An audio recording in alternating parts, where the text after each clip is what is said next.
अस्सलाम वालेकुम स्टूडेंट्स, कैसे हैं आप सब। उम्मीद है बहुत अच्छे होंगे। पेपर की तैयारी भी अब काफ़ी अच्छी हो गई।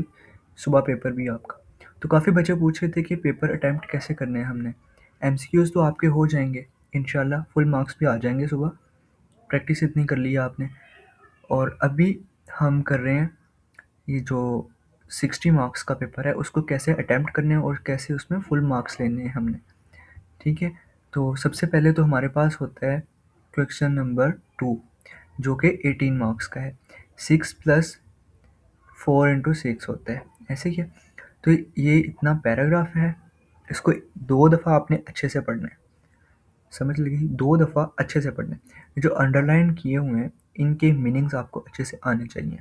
नंबर 1, मीनिंग अगर आ गए आपको 3 मार्क्स के तो आपके वैसे ही हो गए। एंटोनिम्स या मीनिंग्स ही पूछते हैं वैसे तो। ठीक है। और एक बार अच्छे से पढ़ लेना है उसको। फिर अच्छा, ये जो सवाल आपने अटेम्प्ट करना है ये एंड में करना है, सबसे एंड में, ऐसे के भी बाद। ठीक है। अगर आपको ऐसे आता है तो ऐसे इससे पहले करेंगे आप। ओके। अगर नहीं आता तो फिर इसको अटेम्प्ट कर लें, उसके बाद ऐसे पे चले जाएं। तो इसको अच्छे से एक बार पढ़ना है और उसके बाद आपने प्रेसिस की लिखनी है। समरी या प्रेसी जो है ना वो आपने लिखनी है।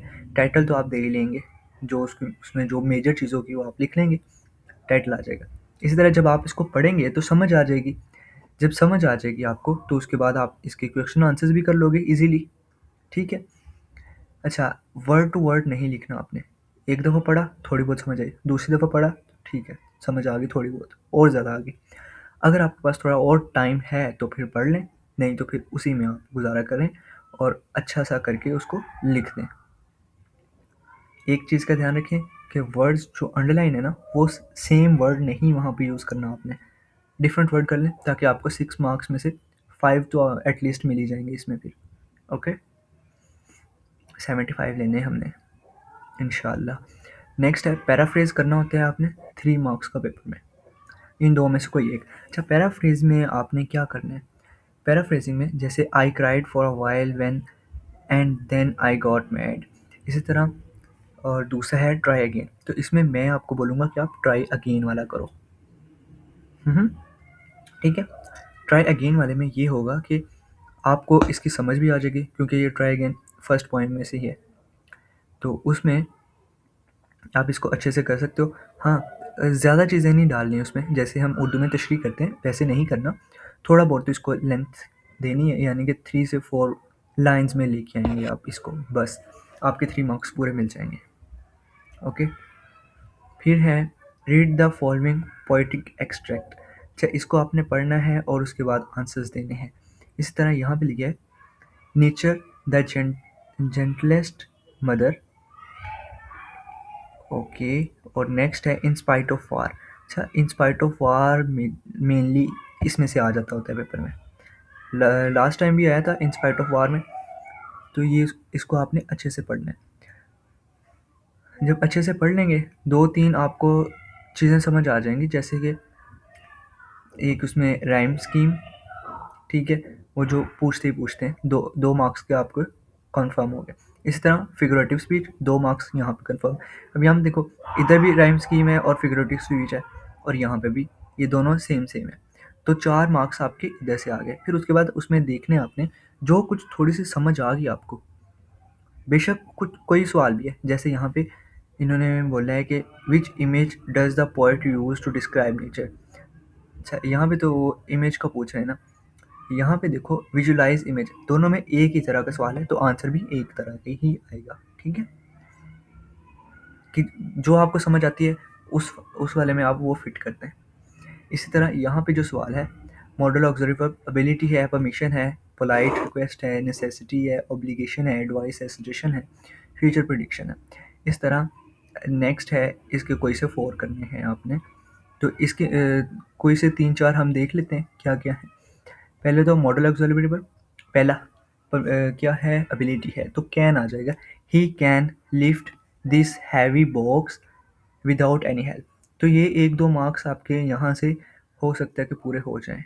ठीक है, 1-2 मार्क्स की बात करूँ, ज़्यादा नहीं। May I use your phone for a minute, तो यहाँ पे मे आ जाएगा। फिर इसी तरह पोलाइट रिक्वेस्ट के लिए हम कुड यूज़ करते हैं। ठीक है, कुड तो could you help me with my assignment, ठीक है। अगर यहाँ पे आई होता तो मे भी हम वहाँ पे मे लगा देते, ठीक है। तो इसको आप कंफर्म कर लें एक बार।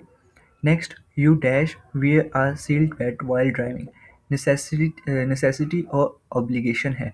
तो इनमें से हम क्या यूज़ करेंगे इसमें, हम यूज़ करेंगे मस्ट, ठीक है। You must wear. इसी तरह नेक्स्ट जो है हमारे पास एडवाइस और सजेशन है। तो यहाँ पे हम यू शुड यूज़ कर लेंगे, ठीक है। You should see a doctor if you are feeling sick. तो ये मेन जो चीज़ें ना ये आपने लाजमी कर लेनी है। इसी तरह फ्यूचर प्रिडिक्शन के लिए हम क्या यूज़ करेंगे, विल यूज़ करेंगे ना। फ्यूचर इंडेफिनिट टेंस कौन सा होता है, विल होता है। The weather will be sunny tomorrow. इसी तरह नेक्स्ट जो है, modify the sentence and rewrite it with the appropriate adverb forms of the underline parts. अच्छा, in a very gentle tone, he spoke in a very gentle tone, या इसको हम ऐसे भी कर सकते हैं, ही स्पीक्स जेंटली, हो सकता है ना। तो इसी तरह ये सवाल बन जाएगा। अच्छा, अगर ये प्रेजेंट में होता ना तब हम इसको ही स्पीक्स जेंटली कहते हैं लेकिन यहाँ पे हमारे पास पास्ट इंडेफिनिट है, तो हम पास्ट इंडेफिनिट को देखेंगे, ही स्पोक जेंटली, ठीक है। इस तरह यूज़ करेंगे हम, ही स्पोक जेंटली। इस तरह जो नेक्स्ट है, the baby cried in a loud voice. तो लाउड वॉइस की जगह हम लाउडली भी बोल सकते हैं ना, यस। तो इस तरह ये बन जाएगा, the baby cried loudly. Next है, she handled the crisis with wisdom. With wisdom की जगह हम वाइजली भी तो यूज़ कर सकते हैं। तो इस तरह हमारे पास बन जाएगा, she handled the crisis wisely, okay. फिर it is sure that he will help me in need. जब मुझे ज़रूरत होगी तो वो लाजमी करेगा, तो he will surely help me in the need, ठीक है। तो इस तरह हम श्योरली वहाँ पे कर लेंगे। तो नेक्स्ट है, आखिरी दो हैं, he treated me with scorn. With scorn की जगह हम यूज़ कर लेंगे स्कॉर्नफुली, ठीक है, स्कॉर्नफुली यूज़ करेंगे। इसी तरह लास्ट वाला है, his behaviour was so polite. Was so polite की जगह हम पोलाइटली यूज़ करेंगे। हिज बिहेवियर वाज क्या यूज़ करेंगे हम, ही बिहेव्ड पोलाइटली, ठीक है। तो ये वाला जो टेंस था ना ये उसमें था पैसिव वॉइस में, तो पैसिव वॉइस की जगह हम एक्टिव वॉइस यूज़ करेंगे इसमें, ठीक है। तो he behave politely, behaved, okay, he behave politely. Next है, कन्वर्ट करना है हमने पैराग्राफ को डायरेक्ट स्पीच को इनडायरेक्ट स्पीच में। Mother said wake up early tomorrow, Sam asked why mom, the mother clarified we have to attend your cousin's wedding, he get ready on time. अच्छा, तो इसको हमने कैसे करेंगे, सबसे पहले तो जो मॉम सेड वगैरह और सैम्स आस्क इस सब को छोड़ना है, मेन चीज़ों पे फोकस करनी है, रिपोर्टिंग स्पीच पे, ठीक है, रिपोर्टेड स्पीच पे। तो इसको हमने करके फिर एक पैराग्राफ बना देना है, बस इतनी सी बात है। यहाँ पे छोटा सा दिया गया है यानी कि 1-2 लाइन का, लेकिन वहाँ पे 1-2 लाइन का नहीं होगा, वहाँ पे 2 से 3 लाइन कम से कम होंगी आपके पेपर में, ठीक है। फिर उसके बाद नेक्स्ट आ जाता है हमारे पास सेक्शन सी 21 मार्क्स का, 6, 5 और 10 है। सबसे पहले तो हमने यहाँ पे ये वाला देखना है, ये वाला, इसको लिख के इसकी जगह छोड़ लेनी है। अगर आपको आ गया अगर आपको आता है पहले तो आप कर लें, उसी टाइम कर लें। अगर आपको नहीं आता तो इसको डिले कर लें, मतलब हेडिंग्स वगैरह सारी दे लें, वैसे डिले कर लें। यहाँ पे हमारे पास है सिनेरियो है किस चीज़ का, क्या करना है, coherent narrative based, write short coherent narrative based 1-3 cues topics moral and a from scenario words. अच्छा, इसका मुझे नहीं पता ये क्या है, वैसे लेटर और एप्लीकेशन आती होती थी, तो यहाँ शायद ये रिपोर्ट है। अच्छा खैर, नेक्स्ट यहाँ पे हमारे पास राइट एन ऐसे ऑफ, यहाँ पे ऐसे हमने करना है, तो ऐसे आपने वो चूज़ करने हैं जिसको बहुत ज़्यादा लिखा जा सके जिसके ऊपर, जैसे एआई है, आर्टिफिशियल इंटेलिजेंस, वो आपके पास आ सकता है टॉपिक, ठीक है। इसी तरह स्कूल या कॉलेज में एआई कैसे हमारे काम आता है वो आ सकता है। ड्रग्स एसोसिएटेड वाला प्रॉब्लम्स जो है वो आ सकती हैं, इस तरह के ऐसे। तो जब ये ऐसे लिखना है आपने तो ये 200 वर्ड्स कम से कम होने चाहिए। तो 1.5 से 2 पेजेस आप लिखेंगे तो आपके होंगे वो सारी चीज़ें। अच्छा, जस्ट अ मिनट मुझे। अच्छा तो बच्चों, ये जो था ना सवाल आपका, क्वेश्चन नंबर 5, इसमें ये करना था आपने कि इन 3 में से किसी एक के ऊपर कहानी लिखनी।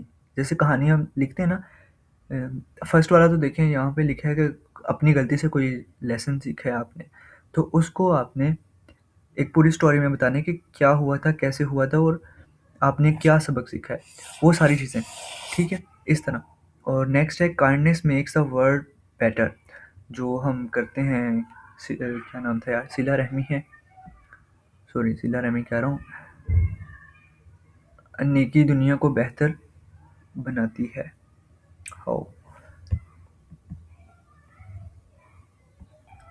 अच्छा तो बच्चों, होप सो समझ आ गई होगी आपको कि इसको कैसे अटेम्प्ट करने हैं आपने। मेरा नहीं ख्याल कि आपको ये वाला सवाल आएगा, लेकिन आपके इसमें लिखा हुआ है तो आ सकता है फिर। वैसे यहाँ पे लेटर या फिर एप्लीकेशन आनी चाहिए थी। खैर अभी ये स्टोरी है तो स्टोरी की तरह ही आप लिखेंगे। तो होप सो सुबह आपके 65 प्लस मार्क्स आ जाएँ इंशाल्लाह। किसी के 70 भी आ सकते हैं, 73 भी आ सकते हैं। ओके, अल्लाह हाफिज़, टेक केयर।